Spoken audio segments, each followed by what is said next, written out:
the attackers didn't really, the attackers were attacking the United States and a certain symbol of US power, and specifically I think the World Trade Center was chosen because of its symbolism of American economic might.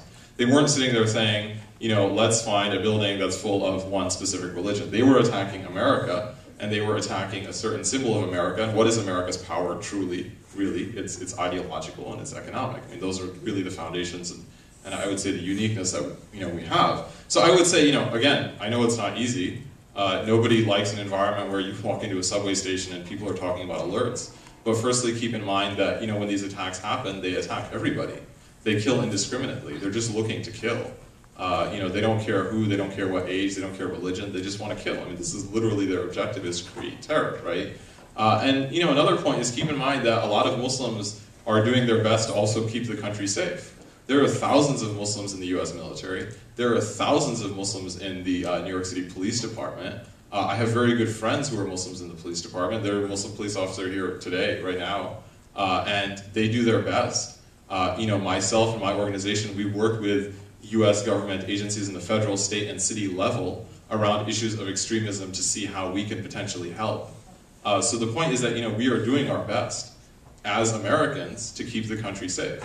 And I think, unfortunately, that's often missed. That there are Muslims in all different capacities, and in New York City, there are Muslims in all different capacities who work as emergency responders, who work as firemen, firewomen, whatever. So, I mean, just keeping that in mind, I don't know if that helps or that answers the question. Well, specifically to the 4 blocks away from where thousands of people died. But Muslims died too. Oh, I'm not anyone. I'm just saying that they're... So, but that's what I'm saying is, I mean, Muslims used to pray in the World Trade Center. The Muslim employees used to pray there too. Now, if you were to say that, I'm very sorry that your family lost someone too, but we're going to lump you in with the people who killed your family, I don't think that's fair. Now, again, there are questions of sensitivity, and this is not an easy question, so I'm not saying one way or the other that, okay, go ahead and do it. I mean, just as a small clarification, there will be no call to prayer from what I understand. I don't believe any mosque in New York City offers the call to prayer out loud, or at least not, formally. And I mean, there are services going on there right now, and those services are held within the facility. And I don't think most people even notice the building as it is right now. I mean, it's a very nondescript sort of building. Many people who walk by the building will often stop and be like, "Is that the building?" With that kind of look in their eyes, like, "Is that the one?" I think that it doesn't really stick out in the landscape. And that's not to say that therefore it's legitimate or illegitimate as a moral question, but as a clarification. If I could just quickly add, I think it's really important for all of us to sort of look deep inside ourselves to our own histories, because I suspect many people have times in their family history when they were visited upon terror or war or hurt. My mother grew up as a girl in England, was bombed by the Germans.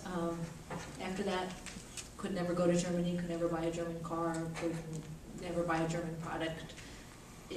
I understand where she was coming from. I know many, many people who died in the Holocaust,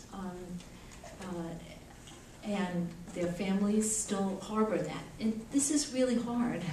No one says it was going to be easy. Democracy is really hard. The kind of democracy that we're trying to create in this country and maintain is really difficult. But I don't think that what we're going through now, as strained as it is actually unusual, either in human history or in American history. And I think we've overcome it in the past, and I think we can overcome it now if we want to. Thank you. I'm going to move on to a third question for our panelists. In controversies such as these, especially controversies which have any kind of aggression at their core or integral to them, both sides often consider themselves the victim.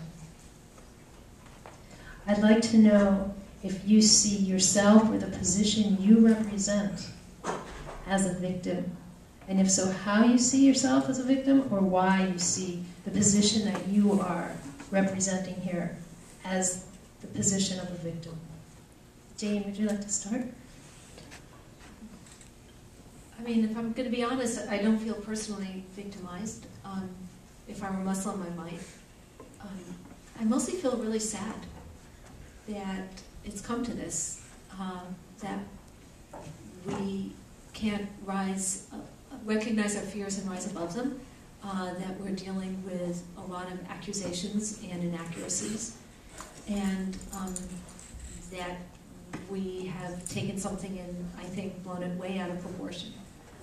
So I don't know that anyone is victimized except for the people who were trying to build the Islamic Center, and I hope they will be able to complete their project.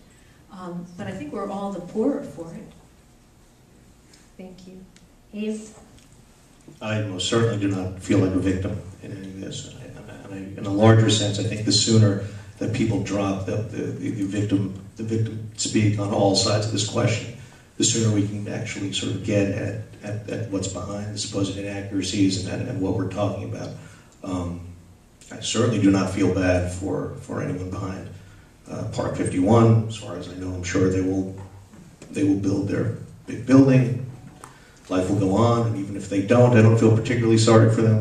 They're not victims at all. If they're victims, then they're victims of a free, pluralistic democracy, in which case they are privileged, not victims.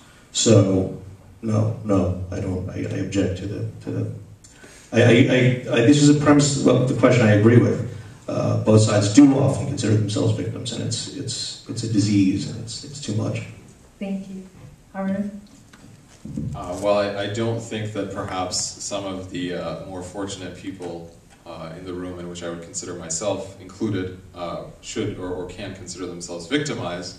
I do think that the many Muslims who have been attacked, slashed, beaten, harassed, had themselves pushed and shoved and generally beaten up in school, they are victims, and it's fair to say so. And I think that we should contextualize this within a larger series of patterns. 2 points. One, Pew Research Center found that in the last 8 months, 35 mosques have been targeted as part of a nationwide campaign against mosques. Secondly, Gallup, one of the largest research organizations in the world, has found that the greatest correlator for anti-Semitism is anti-Islam. People who are anti-Jewish tend to be anti-Muslim. People who are anti-Muslim tend to be anti-Jewish. So the sheer number of anti-Semitic attacks in the country is both of concern to us generally and to Muslims specifically, because they map out over each other. And a rise in anti-Muslim sentiment will almost necessarily produce a rise in anti-Semitism.